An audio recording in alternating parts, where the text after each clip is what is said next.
Hey guys, let's get more news about Miami Heat, but first, don't forget to subscribe to the channel and leave a like. Heat's Erik Spoelstra explains pulling Kel'el were early from 55-point loss. As the Miami Heat got dreadfully swept by the Cleveland Cavaliers, one aspect of the contest that was frustrating was another forgettable performance from rookie Kel'el Ware. While the rough outings from the Heat center are invaluable, as said by head coach Erik Spoelstra, he further explains the usage of Ware after the 55-point loss on Monday night. Ware would once again start the game as he's been a mainstay for the majority of the second half of the season, but would only play the first 2 minutes and 43 seconds of the first quarter before being pulled from the contest. He would once again be attacked early on by veteran Cleveland center Jarrett Allen, who had 10 points in the opening period. He wouldn't return until the last 35 seconds of the third quarter, where the game was already well out of hand as Miami was down 46 points at 106-60. Spoelstra would express after the game that these are fundamental lessons that Ware is learning, saying it's not an indictment on him, as he also explained the matchup against a seasoned player like Allen. It's not necessarily an indictment on one player, these are fundamental lessons. The thing I like about Kel'el is he has a coachability to him. He has an ambition to him, he's going into a playoff series where, yes, he's watched games, and he's watched all the film, but he hasn't really been in something to really know. Against a very experienced center, he's been in 21 playoff games, or whatever, Allen, but like I said, he's played 500 more games, but all these little lessons, all the little nuances that happened in the playoff series. It's different than the regular season, and until you go through it, you don't really understand. I wish this could have been more games, because I want more experience, more lessons, all that stuff. The Heat's young star in Ware has been very impressive for the team in his rookie season as he was the 15th overall pick coming out of Indiana University. Spoelstra spoke before the game and mentioned how the rough patches in the postseason are invaluable. When you get in a playoff series, you hear that cliché, every possession matters, every detail matters, every effort matters. This is invaluable, Spoelstra said to Clutch Points. Just like the two playing games were for him, he can see and he can feel how everything just goes to a different level. And there's no way to get that experience unless you go through it. Ware had been averaging 18.3 minutes in the first-round series as his role on Miami will no doubt grow larger. Heat's embarrassing playoff exit should push these three players out the door.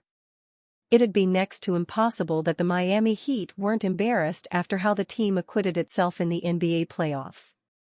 Sure, Erik Spoelstra's team deserves some level of kudos for pushing their way into the postseason after a play-in tournament run as the number 10 seed in the Eastern Conference. However, getting dog-walked 4 times in a row by the Cleveland Cavaliers to get swept, and with the final straw being nearly a 60-point blowout loss, holding their heads up high really isn't an option. Of course, some of this was to be expected after the Jimmy Butler trade. While Tyler Herro, Bam Adebayo, and others do represent a strong core for the Heat still, the roster as a whole is a bit in flux. What is their identity? Who is the star to lead them forward? That last question is the most interesting, especially considering that the answer might be someone not on the roster. Pat Riley and the Heat have never been short on aggression when it comes to making moves, and it stands to reason that they'll look to ostensibly replace Butler as the franchise's star this offseason. So, even though the Heat don't have many free agents of consequence, at least ones who will actually depart, such big moves in the trade market mean that some familiar faces in Miami could be playing elsewhere to start the 2025-26 season. These three players in particular seem the most likely to end up on the move this offseason. 3. G/F Duncan Robinson. The Duncan Robinson contract continues to be baffling, which is ultimately indicative of who the wing is as a player. There are games when he's simply unconscious from long range and able to take a night over. Other instances, he's a net negative to even have on the floor. That's not a fun place to be in, but With a $19+ million player option for the 2025-26 season, he's sure to take that and stay on the books for the Heat. That doesn't mean, however, that Miami has to keep him. For one, he's one of the few players who could just be sent packing. There is a brief time period in early mid-July in which the Heat could cut Robinson and save $10 million. It's also possible that he could be moved in a deal, perhaps a trade for a veteran role player wherein the Heat could eat $10 million of the contract and lessen the cap hit on their trade partner. In either case, Robinson doesn't feel like he's long for Miami when looking into the future.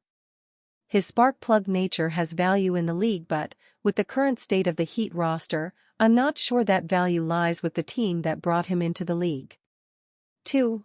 Kyle Anderson. At this point in his career and with a $9.2 million contract that becomes non-guaranteed after next season, it feels safe to say that Kyle Anderson's best value is as a trade asset. Hell, that's how he got to South Beach in the first place, coming to the Heat as part of the Jimmy Butler deal from Golden State. But after a half season with the Heat, I'd expect that he's a contract that will be removed again.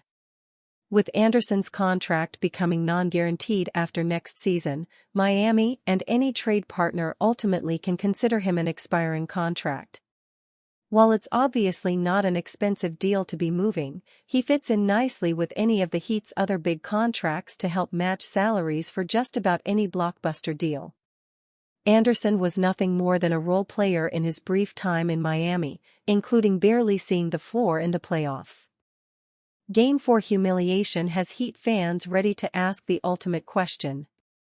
There are going to be a lot of changes this summer, knowing how the guy with the silver hair works. Be prepared for that.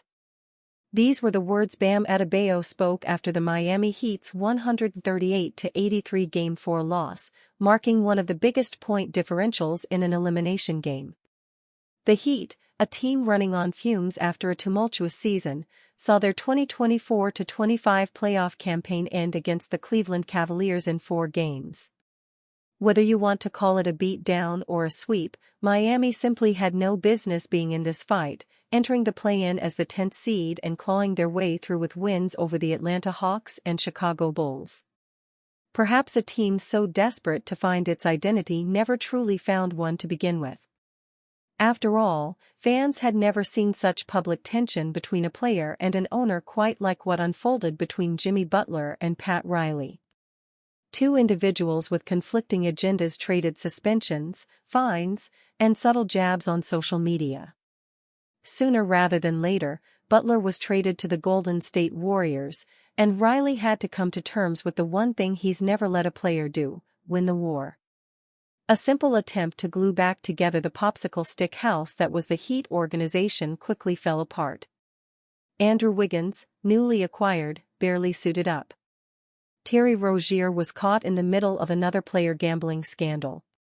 Erik Spoelstra suffered the longest losing streak of his head coaching career, dropping 8 straight games during the regular season. Add it all together, and you get a 37-45 team that made the playoffs, only to be on the receiving end of the largest point differential in any playoff series in NBA history. Referencing Adebayo's comments, there's a lot of uncertainty surrounding leadership under Pat Riley and the direction of the Miami Heat.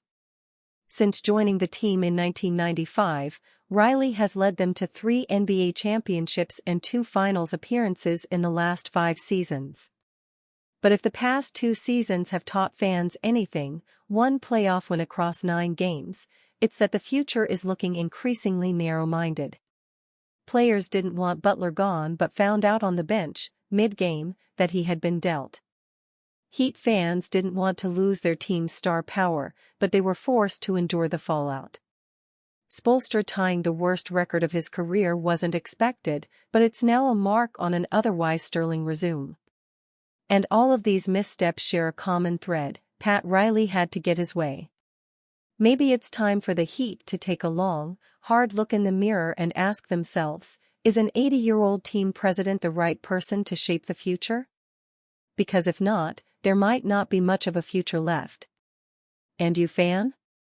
What do you think about Pat Riley's situation? Write to us in the comments.